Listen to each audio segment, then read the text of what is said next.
या अनेक संघर्षाला जे स्वतःला हिंदू म्हणून मिरवतात, जे आपल्या देशामध्ये बरेच हिंदू नेते आहेत, स्वतःला हिंदू म्हणतात, हे हिंदू नाहीत, हिंदूच्या नावाने हिजडे आहेत. आणि हिजडे अगर हे महाराष्ट्रामध्ये जे शेतकरी ज्या शहरी भागातील लोकांना अन्नधान्य पाठवतात, त्यांच्यामुळे हे जगतात आणि त्यांची याने विटंबना या मुंबई शहरामध्ये केली जाते. आणि एवढ्या लोकांना पिण्याच्या पाण्याचे हाल, जेवण्याचे हाल जे करणारे, जे स्वतःला हिंदू मिळवणारे हे हिंदू भडवे, त्या भडव्या लोकांना मी स्पष्ट बोलतो, जातीसाठी फक्त मतासाठी हिंदुत्व हे करू नका. खरोखरच मुस्लिम बांधवाला मी मनापासून धन्यवाद देईन, कारण अनेक मुस्लिम बांधवांनी रस्त्यामध्ये जेवणाची व्यवस्था केली, त्या ठिकाणी पिण्याच्या पाण्याची व्यवस्था केली, त्यांनी समर्थन दिलं.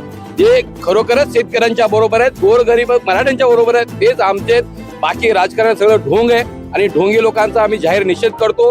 आणि सर्व मराठा बांधवांनी ज्यांनी अनेक वर्षापासून संघर्ष केला आणि आता हे संघर्ष चालू आहे.